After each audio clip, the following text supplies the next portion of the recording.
Joining us now is Brad Polumbo, the Deputy Opinion Contributors Editor for the Washington Examiner.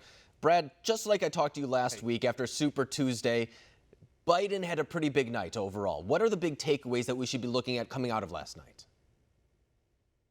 Well, after last night, it's really increasingly looking like Joe Biden is almost certain to be the Democratic nominee. Bernie Sanders does not have a strong path to getting enough delegates to qualify for the nomination now, especially after losing Michigan and other states he needed. The states that are coming up in this primary are now states where Joe Biden is polling way ahead, like Florida, where he's absolutely wiping the floor with Bernie Sanders in the poll. So it really does look like Bernie Sanders has hit the end of the road as far as his campaign is concerned, and that we're going to head into November with Joe Biden facing off with President Trump. It's weird to even hear that sentence, to be honest, because just a couple of weeks ago, we were having the conversation about the Biden campaign just flailing, that it was almost one of the bigger upsets of the whole primary season.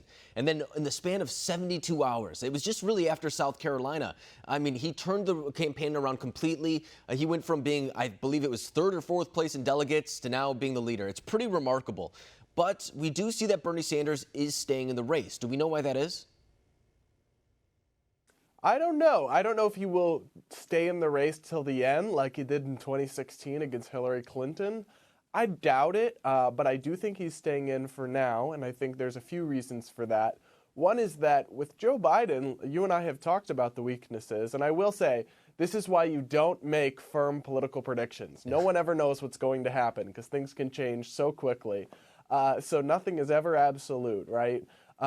But I think one of the reasons that Bernie Sanders might stay in this race is that Joe Biden could always implode, right? His campaign could still fall apart at some point because, like you and I have talked about, he is showing signs of some cognitive decline, frankly, of struggling to recall words, of mixing up locations, of all these sorts of things. And as of now, he still looks like he's able to get by, but that could change. And I think Bernie Sanders may hedge his bet with that in mind. I think you're right, especially if it ends up going to a brokered convention, which it's starting to look like that might not be the case. People were talking about that with Bernie Sanders.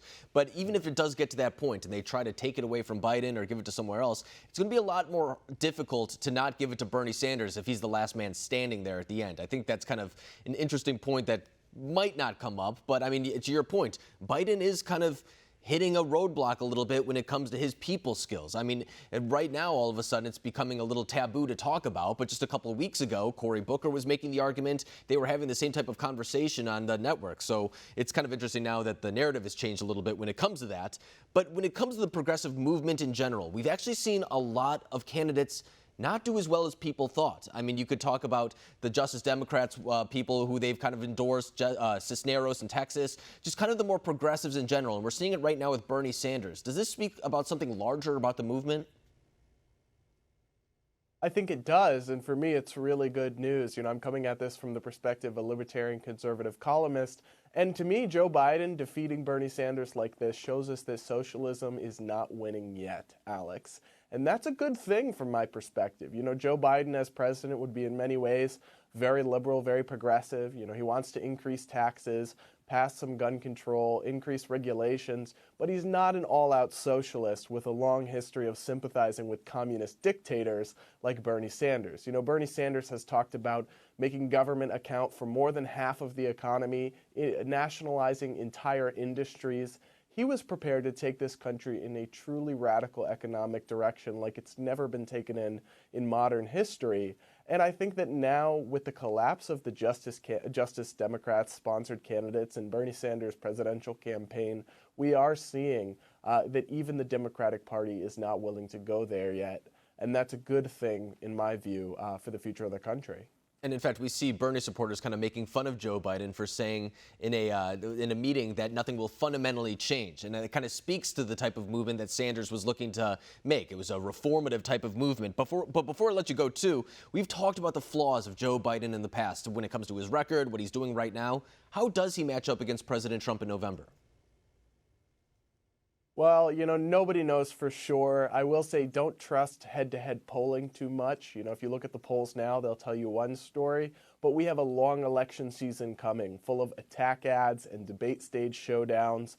So no one really knows who is more quote unquote electable. But I will say Joe Biden has proved himself to be formidable with this campaign turnaround. So we cannot count him out the way we might have a few weeks ago.